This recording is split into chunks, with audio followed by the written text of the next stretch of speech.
Is it live? Live हो गया?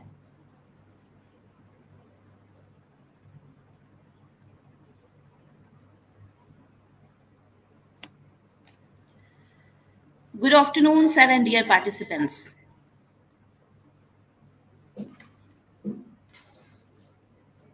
A very warm welcome from the Department of Languages, Integral University. In association with United Nations Academic Impact, with the collaborative support of everyone, now we have reached to the fifth day of an international faculty development program. Integral University has a unique culture of inclusiveness, diversity, intellectual integrity, and value based education. The curriculum has a strong focus on individual growth and the development of essential tools so that its students make a mark in the corporate world in the field of technology and academics. The faculty development program refers to the broad range of activities that institutions use to renew or assist faculty in many roles. It is a planned program to prepare institutions and faculty members for their academic roles and to improve an individual's knowledge and skills in the areas of teaching, research, and administration. The goal of faculty development is to teach the faculty member and to reach at a certain and particular places.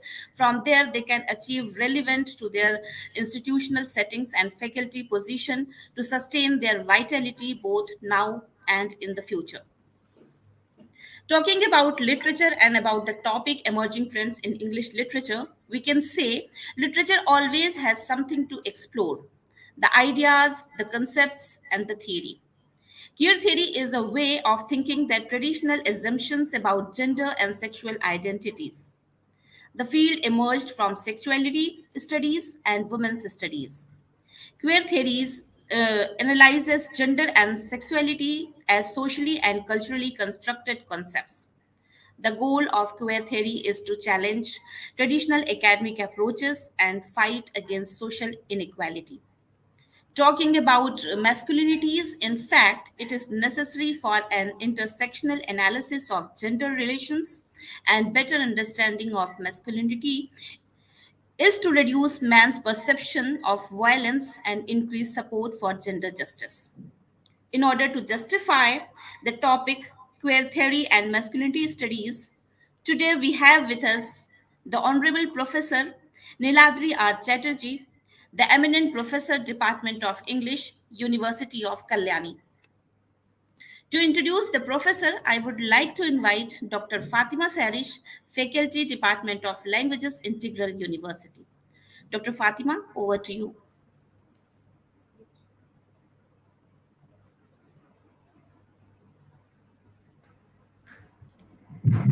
Thank you, everyone. Thank you, Dr. Arena. Good afternoon, everyone. I am profoundly honored to take this opportunity to welcome and introduce Dr. Niladri R. Chatterjee, the speaker for the fifth day of International Faculty Development Program, Emerging Trends in English Literature. Dr. Niladri R. Chatterjee is Professor, Department of English, University of Kalyani, West Bengal. His areas of research interest lie in the field of masculinity and queer studies. He has authored the novel called The Scholar and has co edited The Muffled Heart Stories of the Disempowered Male and Nari Bhav, Androgyny and Female Impersonation in India. Since March 2020, he has been posting videos on his YouTube channel. Also, he has been running a Facebook group called New Gender Studies.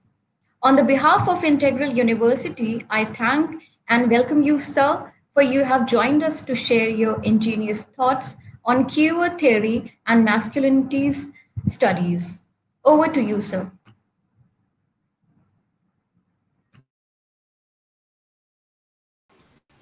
Thank you so much for this very kind introduction. I'm very, very pleased to be here. I hadn't been to Lucknow for many years now. As I was just saying, I had been to Lucknow.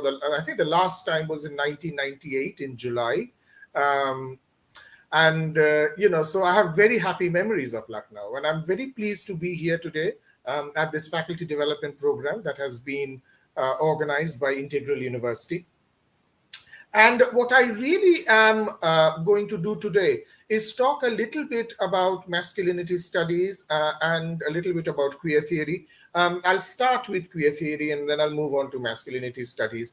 I have been told that I can speak for 45 minutes. And after 45 minutes, the floor will be open to questions, which is something that I particularly look forward to. Now, before we begin to talk about queer theory, what we really need to understand is that queer theory is very much a continuation. Um, it's very much a continuation of feminism. So we cannot really start understanding queer theory until we see queer theory as a very natural, organic development, as it were, from the discussions that were happening within feminism in the late 20th century. So that I think is where we really need to position ourselves. I'm sure this is something that most of you are already aware of, but I'll very, very quickly run through the way in which feminism develops. And I'm not going to go into a usual kind of history, but what I'll simply say is that feminism is very much, one of the most important parts of feminism is space and the politics of space. Later on, of course, it becomes about language, but let us basically think about space. And feminism, I think, is really quite concerned about space. If we look at first wave feminism, then we find that the first wave feminists were very concerned about the public space. It was about how much access women have to the public space. So therefore, the right to vote, the right to education. So these were the issues that were being discussed and being fought over as part of the first wave feminism. When we come to the second wave feminism, that is where we begin to find that women then begin to realize that not only is the public space patriarchal, which was an awareness that the first wave feminists already had, but that the private space or the domestic space, that is also patriarchal. So those women who previously thought that they are safe at home, they are safe in the domestic sphere, they now begin to realize that perhaps that is not correct. Maybe they are not all that safe at home either. So then what begins to happen is that women start to look inward and they try to look at how the domestic space is as patriarchal as the public space. And then as their awareness of how space is political, as this awareness becomes more and more sophisticated, they realize that they don't have rights over their own body, over their own sexual desires. So then the birth control pill, so therefore contraception, they become very, very important aspects of feminism. And then what begins to happen is that by the time we come to the 1960s, there begins to manifest awareness that the kind of feminism that is being done is unconsciously heteronormative. That is to say that when feminists are thinking about feminism, they are assuming, therefore, that all the feminists are going to be heterosexual, that all women are going to be heterosexual, and also that all women will be born female. Very important, that last bit. So what begins to happen towards the end of the 1960s is that there is a gradual forming of an awareness that nobody is born male, nobody is born female. Well, actually, no, that begins to happen a little later. But what we see in the 1960s is an awareness that gender is something that we are not born with. Gender is something that is socially constructed. So therefore, there are some lines that begin to catch on very much like feminist mantra. And one such line is, for which we have to thank the French feminist Simone de Beauvoir, who wrote in her 1949 book, The Second Sex, Le Deuxième Sexe. She said, and I'm going to translate this into English, one is not born a woman but becomes one. So when she's talking about one is not born a woman but becomes one, she's very clearly indicating that gendering is a social act. You do not become a girl, you do not become a woman, or indeed you do not become a boy, you do not become a man. You are made into a man, you are made into a woman. And this making into is something that society does. You don't do it yourself. The society tells you how to be correctly a man, how to be correctly a woman. So the fact that gender is something that is socially constructed, that it is not natural, that is something, that is a realization that begins to form at this time. Also, by the time we come to the 1970s, thanks to feminists like Adrienne Rich, and also definitely thanks to French feminists, there is also a realization that perhaps heterosexuality is also socially constructed. This is something which is not very difficult for us to understand, because if we look around us, we are going to see that heterosexuality is the only kind of sexuality that is constantly presented in front of us, whether it be in the movies or in songs or in literature, everywhere. It is exclusively and only heterosexuality that we get to see. At least that is what we got to see previously, at least in popular culture. So therefore, in 1960s also, something very, very important begins to happen. And we were just coming to the end. We are just coming to the end of the anniversary of that very important event, which happened in 1969, which of course many of you will know as the Stonewall Riots. The Stonewall Riots, which began on the 28th of June in New York. If you want to know more about the Stonewall Riots, I will be happy to talk about it later when we go into the question answer session. But what happened really as a result of the Stonewall Riots is that there was an awareness amongst the gay men, the lesbians, the trans persons. There was an awareness that we all need to get together and fight the bigger fight. Instead of fighting amongst ourselves, there is a bigger fight that needs to be fought. And in this, of course, they also had the rather enthusiastic participation of feminists who did not necessarily think of themselves as lesbians or indeed gay, but they felt that this was a fight in which they have to stand beside the gay men, the lesbians, the trans persons, because like the gay men, the lesbians, and the trans persons, what the feminists are also fighting against is patriarchy. So really, so the feminists made, as it were, common cause. So what happens from 1969 onwards is that there is a greater realization of the power of organizing, an LGBT movement. B and T comes into the picture much, much later. Initially, it is just lesbian and gay, or gay and lesbian. Mind you that 2 years before this, in 1967, homosexuality had already been decriminalized in England. Decriminalized in the sense that homosexuality could now be practiced between adults, with consent and in private. This, by the way, is exactly the status that homosexuality has in India right now, since 2018, when the Supreme Court ruled that the applicability of Section 377 now is going to be restricted.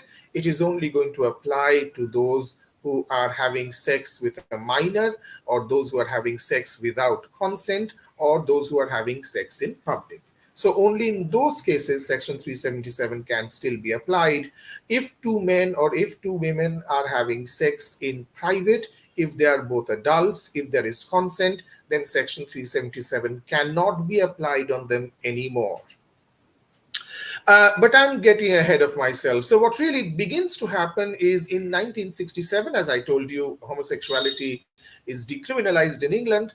For America, of course, it's a longer struggle. And in America, we have the famous case of Lawrence versus Texas, which basically begins to set the ball rolling for decriminalization of homosexuality in America. Now, what happens is that gays and lesbians, they begin to organize themselves, and by the time we come to 1970s, we find that there are quite a few campuses, across America, university campuses, where teachers are beginning to offer courses in gay and lesbian studies. So this is something that also begins to happen sometime in the 1970s. Things continue. A lot of scholarship starts to develop very, very slowly. If you want the names, I can give you the names, but I'm not going to, burden your head with too many names this early on. I'm simply going to say that there are senior academics, professors who start to produce scholarship on gay and lesbian studies. This begins to happen in the 1970s. By the time we come to 1980s, it becomes fairly well established. And then what happens in 1990? I'm very, very quickly moving on because I need to get to the crux of what this is all about. By the time we come to the 1990s, in 1990, of course, we have an absolute atom bomb of a book, Judith Butler's Gender Trouble. Now, what Gender Trouble does is that it very, very fundamentally questions something that feminists have believed all this time. Now, I told you about the mantra of one is not born a woman but becomes one. There is another mantra that I did not tell you, which is sex is biological but gender is social. And this is something that a lot of feminists, unfortunately, even today, they continue to believe that sex is biological and gender is social. Judith Butler comes along and she says, no, that is absolutely not the case. Sex is not biological. And she, to my mind, quite sufficiently proves that sex is not biological at all, that it is as socially constructed as gender. So therefore, when a baby is born, the baby is not born male, the baby is not born female, the baby is just born, for the want of a better word, the baby is born human. But the baby is sexed in the sense that there is a sexed identity that is applied to the baby. Remember, this is something that the baby does not choose. The infant that is born, the infant doesn't have a choice in the matter. The infant is declared to be a male child or a female child. And then once that declaration has been done, the entire rest of the child's life, the child will have to conform to the sex that has been assigned to them. This is something that they did not choose. It is something that was dumped on them. In the same way that we don't choose our religion, we don't choose our nationality in our birth nationality. We are just born into a country and then we are automatically expected to love it. Mind you, that we can only love something that we have chosen out of our free will. But in this case, we haven't chosen the country of our birth. We haven't chosen the religion to which we are born into. We certainly have not chosen our sex. But these are the things that we are actually, we are expected to love. So what really begins to happen then is in 1990, with the publication of Judith Butler's Gender Trouble, she says, no, biological sex absolutely does not exist. Sex is social too. Sex is constructed so that gender can be constructed on top of it. Those of you who those of you who are interested in Marxism, in leftist theory, I can then talk about the base of the superstructure, right? So therefore, in that sort of sense, sex becomes the base, and the superstructure becomes gender. So that is something that we really begin to add, gender and then sexual orientation. So therefore, when a child is born, when the proud parents say, we have now we have been blessed with a baby boy or we've been blessed with a baby girl. They are not actually telling you the full story. The full story is we have been blessed with a baby boy who we think is going to grow up to be a heterosexual man who will eventually marry a woman. That is the full story. But they don't tell you the full story. They simply tell you, so and so, Mr. and Mrs. So and so are the proud parents of a baby boy. What makes them think that it's a baby boy? Well, they look at the genitals and they decide. Can one's genital decide one's sex? So that is the basic question that begins to operate as a very important organizing thought for what gradually becomes queer theory. Now, queer theory, if you think about it, and if you're going to think about it along the lines of literary theory, because both are theories, what really begins to happen is that queer theory is very much deconstructive or post-structuralist feminism. Yeah. So therefore, what when we do our literary theory studies, the way in which we think about deconstruction or the way in which we think about post-structuralism, basically that meaning is unstable, that our identities are made of words, and the relationship between the signifier and the signified is arbitrary. There is no logical relationship, for example, between this and the term remote control. There is no logical link. I have just decided to call this the remote control, and so therefore we think that when I hold this up, you're going to automatically say, this is the remote control. But there is nothing organic about that, which makes you think that I could very easily call this an apple, and it won't make any difference. So anyway, we know all of this. So what really begins to happen then is queer theory is very much post-structuralist feminism, in the sense that feminism has so far been very, very concerned, and very rightly so, been very concerned with the body, with the material, right? So therefore, birth control, sexuality rights, who we are going to have sex with, who we are allowed to marry, etc., etc. Where can our bodies go to? Where can our bodies not go to? Which places are prohibited to us simply because of our genitalia? So therefore, the body was regarded as a very important ground on which feminism could be activated. What really begins to happen with the advent of deconstruction and post-structuralism is that language becomes the ground. So then it isn't just about the body. So because post-structuralists come along and they say, well, how do you know that you have a body? How do you know that you have a body? To which you're going to say, I think I have a body because, if you pinch me, it hurts and all of that. And they say, yes, of course. But how does the state know? How does the state know that you have a body? What proof does the state have that you exist? And then you find yourself saying, yes, well, yeah, the state knows that I have a body through words. Male, female, address, your name, your father's name, your husband's name, etc., etc. So therefore, we begin to understand that if one day all the words that make up our identity, if we one day decide to wipe them all clean, we won't have an identity. We won't exist. The state will no longer recognize us. Yes. So therefore, our identities are, biological. But the fact that we exist at all happens only because we are explained, or we are described through words, and the meaning of words is unstable, so therefore our identities are unstable, so therefore there is no stability to sex, and there is no stability to gender, and therefore there is no stability to desire.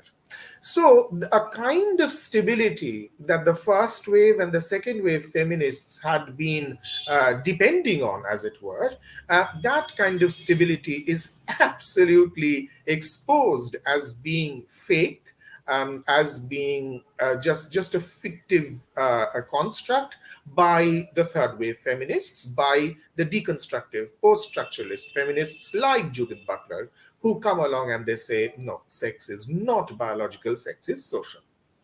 So, what we really have then is this astonishing, very radical rethinking about the politics of feminism. Now, what happens is that, and this is where I have a bit of a disagreement with some academics who believe that queer as a term should be restricted to gender and sexuality.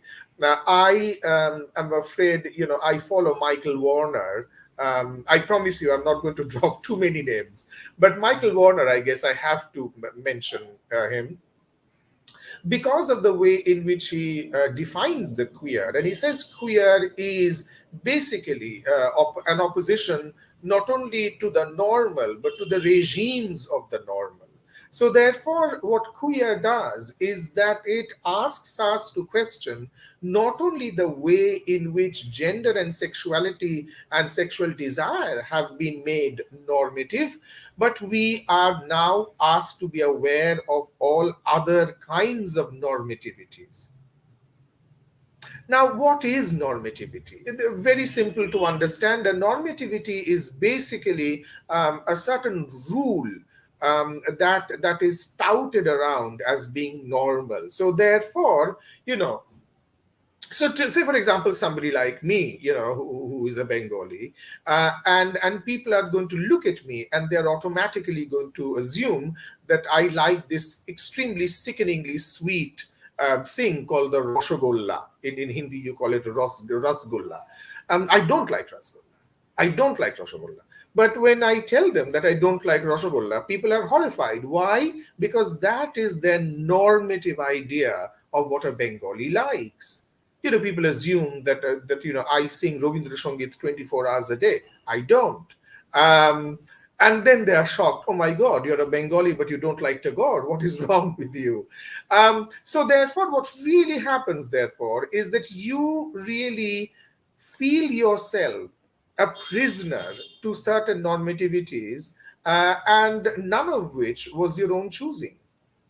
You didn't choose these normativities. They were all dumped on you. And remember, many of these normativities don't have to do with your gender or sexuality. They are cultural. So therefore, what queer theory does is that it actually identifies not only the normativities of gender and sexuality, but they also interrogate identities of culture in general, in whatever form that culture may be. So that, I think, is really what we really need to be aware of when we are reading queer theory. Those of you who would want to ask me for books that explain queer theory very well, obviously there is one book called Queer Theory: An Introduction. I don't know whether it is available as a PDF file or not, but you could certainly try Queer Theory: An Introduction by Anne-Marie Jagose. It was produced sometime in the early 1990s, but I still think it's one of the finest books on queer theory that you have. And there are many books that have become available since then. There is actually one book published by Orient Black Swan, which is about queer studies in India. Not edited, jointly authored by Kaustav Bakshi and Rohit K. Dasgupta. I would strongly recommend that book as well. So there are these books that are available for those who wish to start out understanding what queer theory is. And so I would then, in the time that I have left, in the 15 minutes or so that I have left, I'm going to very quickly move on to masculinity studies. And I will say that masculinity studies really, in some ways, is perhaps the product of queer theory. Although queer theory develops in the 1990s, and the earliest works of masculinity studies begins to happen sometime in the 1970s, if we agree with the chronology that is provided by R.W. Cornell. But I think masculinity studies is very, very heavily influenced by queer theory. It is certainly influenced by feminism. I don't think there is any doubt about that. So what does masculinity studies do? What masculinity studies is interested in is basically, they take the scholars of masculinity studies, they take their inspiration from Simone de Beauvoir. Because when Simone de Beauvoir says one is not born a woman but becomes one, the masculinity studies persons, they think, well, the same could be applicable to men. One is not born a man but becomes one. So therefore, let us look at the way in which masculinity or a man is socially produced. And there are certain theories that have now become very, very tried and tested. And these theories have sort of stood the test of time. So I think you could very happily, use these theories because they have been fine-tuned, but they have not been dismissed. They are still quite relevant. What Cornell and Messerschmitt, I will give you the names later. What they do is they develop this kind of tripartite or a three-laddered kind of a laddered structure of masculinity, two kinds.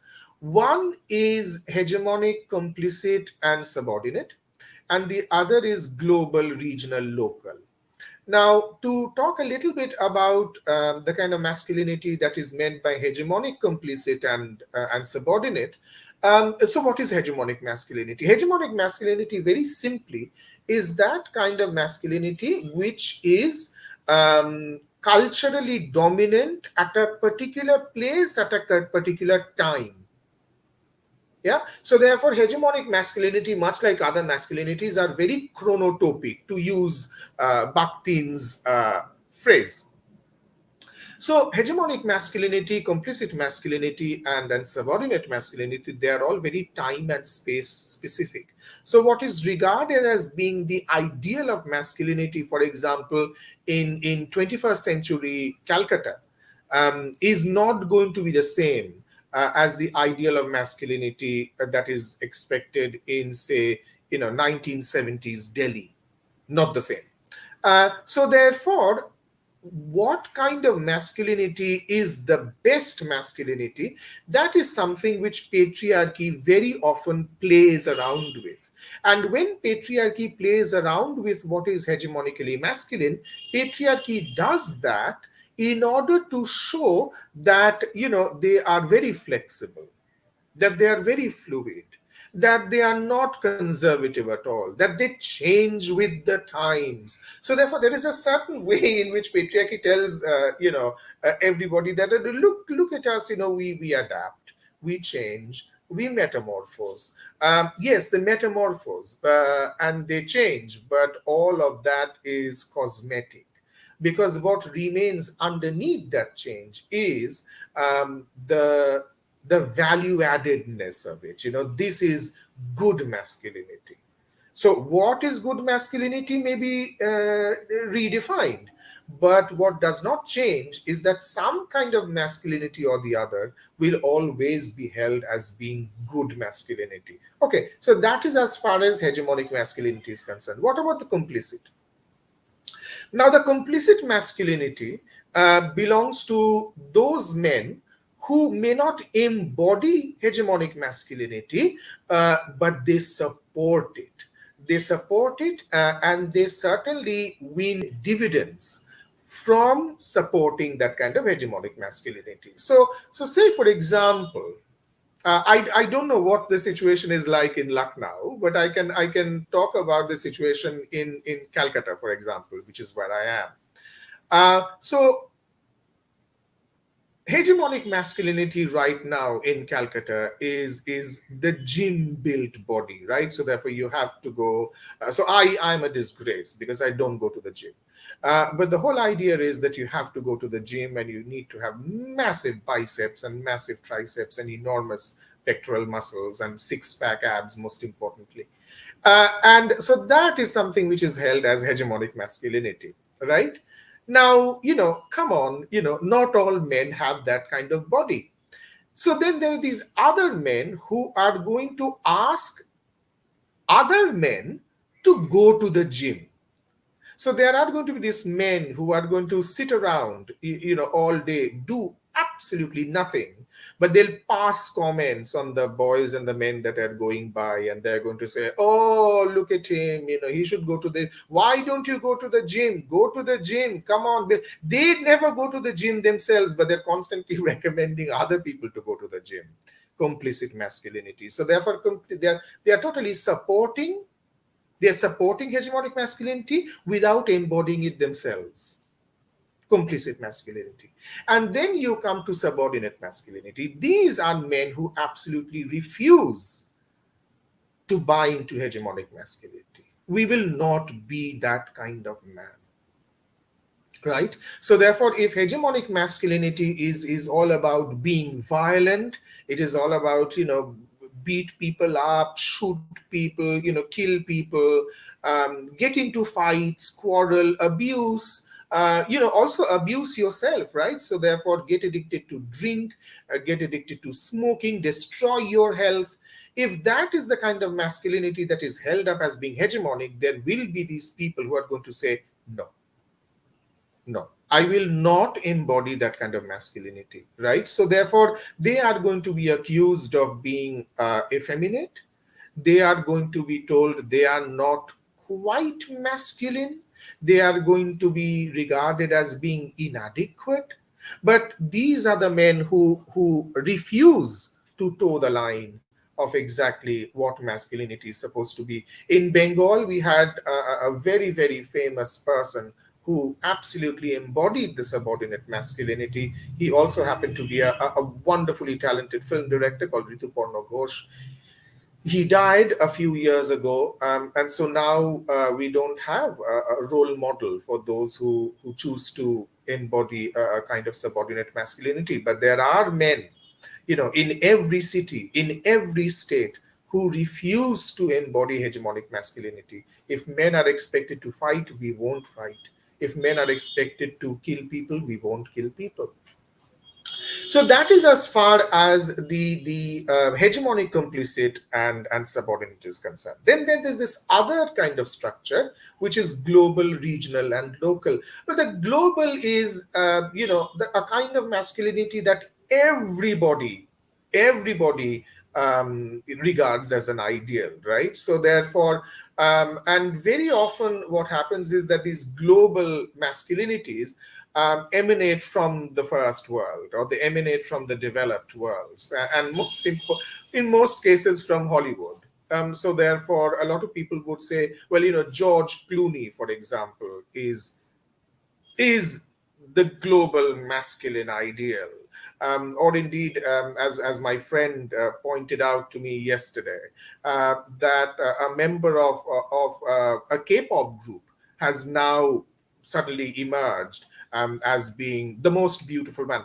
And if you look at this particular sort of pop star's image, he does not in any way conform to the way in which we regard masculinity. He doesn't have facial hair, he doesn't have six-pack abs, he doesn't scowl at the camera, he doesn't have this pained, angry, violent expression. He has what perhaps can be conventionally described as a pretty face. But that pretty face has now been transformed into a face that is regarded as being handsome. So this is a very interesting way in which our ideas about what a male body should look like is gradually beginning to change. So you have the global masculinity that tends to emanate very often from the first world. And then you have the regional masculinity, which is basically at a national level. And also the national masculinity very often tends to be a kind of masculinity that is emanating from one particular part of the country. So in India, that tends to be a kind of North Indian masculinity. Yes. So therefore, there is a kind of North Indian masculinity that is constantly held up as the ideal masculinity, the Jat masculinity. Yeah, so or the Punjabi Munda is regarded as being sort of, that is what correct masculinity is about. We Bengalis are regarded as being rather effeminate because we just sit at home and we read books and we study and we pass exams. We are useless. But the true man is somebody who goes and joins the army and dies for his country. And then, of course, we have the local masculinity. And the local masculinity is very much in the Indian context, the state masculinity. So there is a certain way of being a Bengali man, and then there's a certain way of being, a UP man. I'm sure that Lucknow has got its own brand of masculinity too, that I would be very, very interested to know about. What I have not talked about so far is a very, very important development in masculinity studies, and that is trans masculinity. So, therefore, all this time when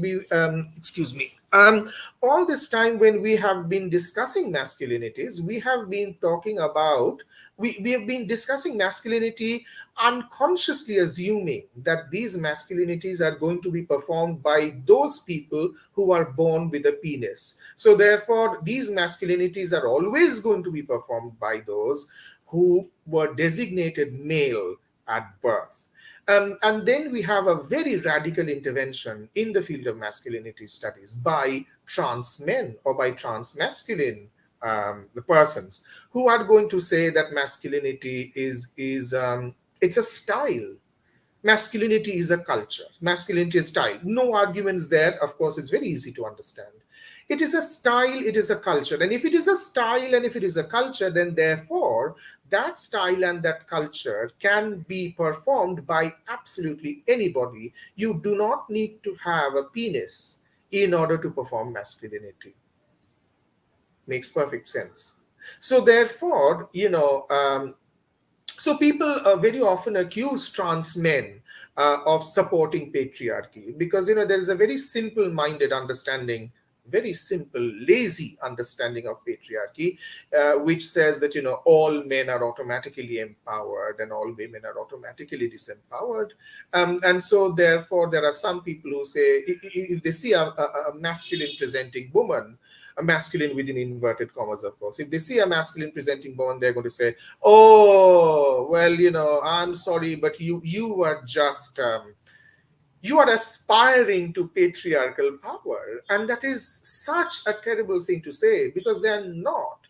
And trans men have been going blue in the face all this time, trying to say that no, no, no, no, no.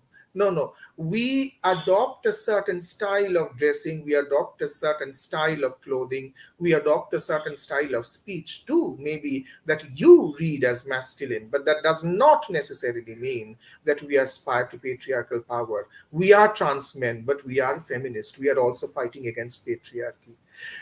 What patriarchy does is that it assumes what your identity is going to be. It assumes what your politics is going to be purely on the basis of what you look like and what you sound like. I, for example, look pretty patriarchal until I start to speak, and then people have to run for cover. So what we really need to understand, therefore, I have just got about 2 minutes left, after which I shall be taking questions. So what we really need to understand is that the field of masculinity studies has now become so sophisticated. There are people like Todd Reeser. In the Indian context, there are people like, I'm dropping a few names now. There are people like Sanjay Srivastava. Yeah. So therefore, there are people like Mangesh Kulkarni, who are doing very, very important work as far as masculinity is concerned. Indian masculinity is concerned. Sanjay Srivastava, for example, has got this wonderful theory of the 5-year plan hero, in which he talks about a kind of Nehruvian masculinity that was produced post-independence, and how the Nehruvian masculinity was produced, circulated, and consumed through Bollywood, through Hindi cinema. So there is a very, very wide range of sort of academic activities that are going on in the field of queer theory, in the field of masculinity studies. And I think that what both masculinity studies and queer theory, what they both have in common is that, we have learned from the mistakes of first and second wave feminism. We have learned from the mistakes of formalism. We have learned from the mistakes of modernism. And now when we formulate our theory, we always are very, very careful to keep our theorization contingent. We keep it contingent. we keep it unstable because we have now begun to understand that very often stability is patriarchal. So whenever we suggest an addition to a field of theory, we are always very tentative.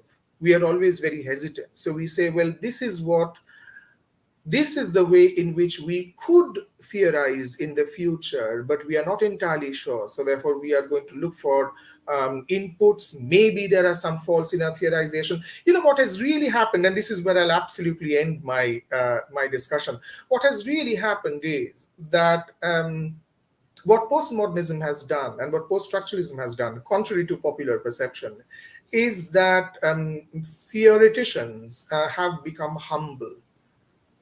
They have become modest. They have become more tentative. They're not so sure of themselves. I mean, T.S. Eliot was very sure of himself, right? People like Cleanth Brooks, people like, Northrop Frye, people like F.R. Leavis, even people like Harold Bloom. These people were very sure of themselves. They knew what they were talking about. Not so. I think we are much more hesitant. We are much more tentative, and whenever we suggest a theory, we do so with the full awareness that the theory can be disproved the very next moment, and we are waiting for it to be disproved, because if my theory gets disproved, then maybe some kind of original synthesis can emerge out of it, to think in purely Hegelian terms. Anyway, that is where I'm going to finish my very fast, very quick, slipshod run through queer theory and masculinity studies, but I'm much more interested in taking a question. So thank you very much for your time.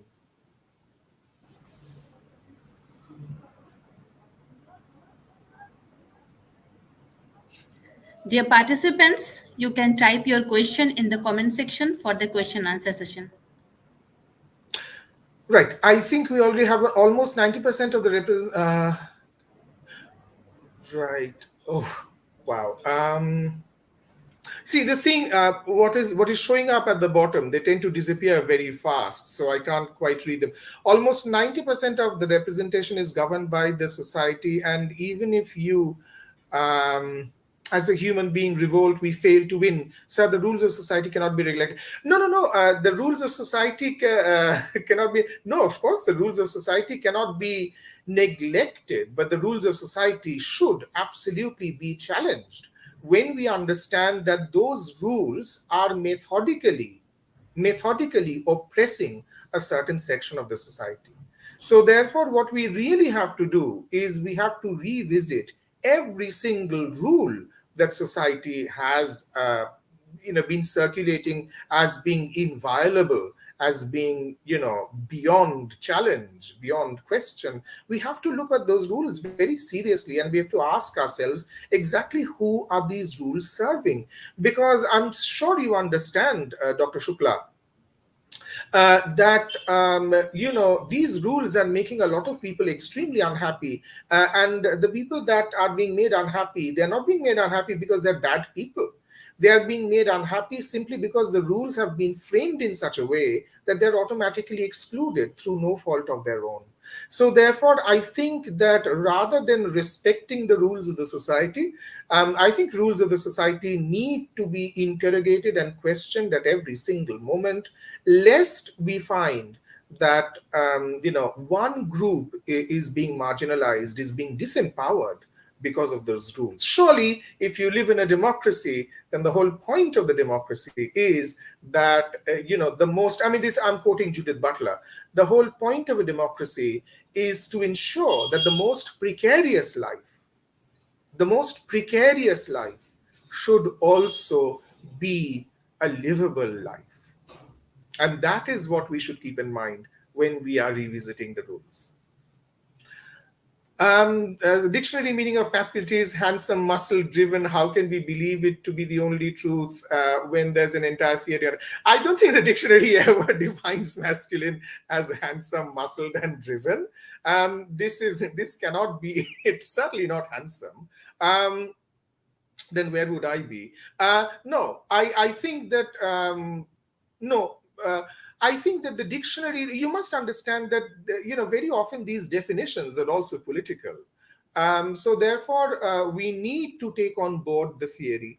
We need to take on board the theorizations that are being done, and we need to revisit even the dictionary definitions. Why not? Just because something has been defined in a dictionary does not make it, the word of God. Everything is open to question. Everything is open to analysis, to revision. So that is something that we really need to think about. Does genderized space has its distinguished? Yeah, so often spaces are gendered. So often spaces are gendered. We've got women's only, sort of toilets. We've got women's only, trains. We've got women's only carriages in trains. So therefore, we really need to think of, why these gendered spaces are at all necessary. And very often, I'm so tired of hearing these gendered spaces are necessary because the gendered spaces keep women safe. I'm so tired of this idea of keeping women safe. Well, I mean, if women are being made unsafe, let us tackle the problem where it exists. The women are not the problem. Those who are making the field women unsafe, they are the problem. They need to be tackled rather than putting women in a safe space. That doesn't solve the problem at all. So therefore, I think we are escaping from the problem if we are putting women in further and further narrower and smaller rooms just to keep them safe. Surely that is not the way to go. Surely space should not be gendered. Space should be universally accessible to absolutely everybody. And this includes those who are disabled. I haven't talked about disability at all, but disability plays a very important role in gender studies, or has started playing a very important role in gender studies and in masculinity studies as well. So therefore, not only are spaces gendered, they are also ableist. There are certain buildings that a disabled person simply cannot access. So these are certain structural, exclusions that we probably need to revisit. Thank you for these questions. They're really wonderful. If there are any further questions, I'm sure I missed on some. Shall I go to the comments section? Are there questions there, perhaps? Oh yes, right. So this is where the questions are.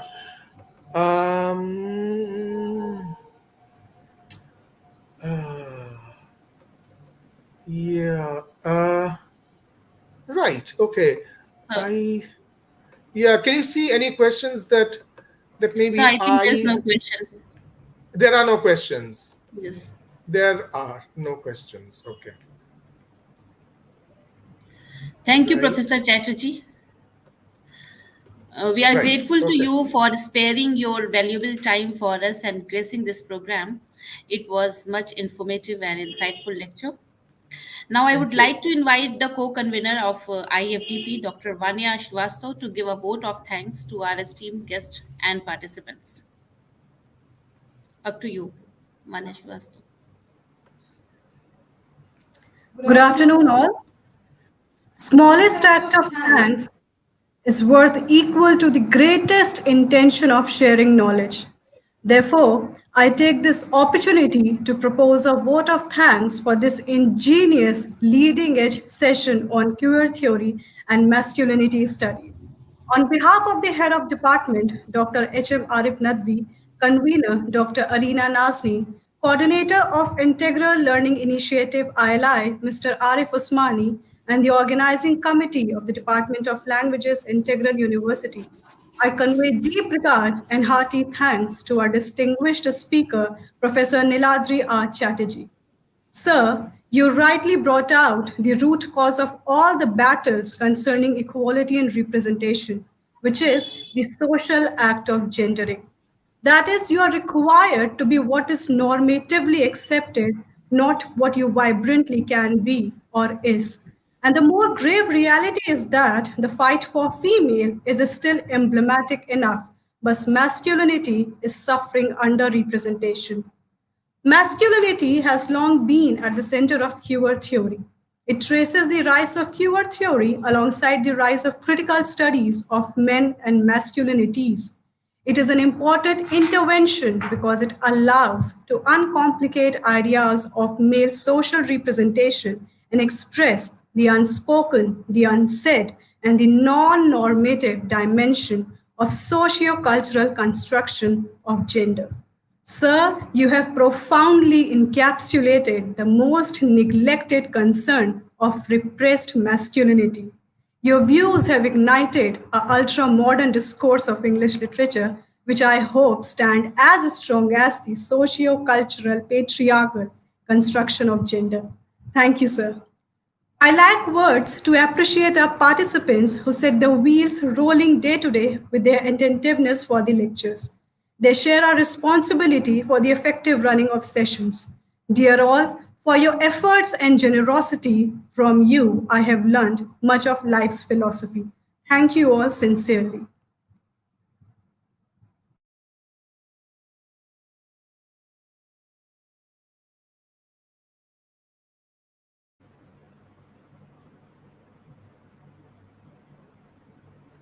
Dear participants, you all are showing great enthusiasm and participation and patience in receiving information from time to time. In our coming lectures, we have more eminent professors to fill the treasure of your knowledge. You have been added through our learning management system, Integral Learning Initiative. So Saturday and Sunday would be your assignment and quiz day that you will submit on ILI. It is mandatory to submit all assignment for the generation of certificate. Now we shall go live on Monday with a new professor to have an intellectual talk on emerging trends. If you have any queries, WhatsApp on our WhatsApp group. We are always there to reply you. Till then, take care of yourselves. Have a nice day.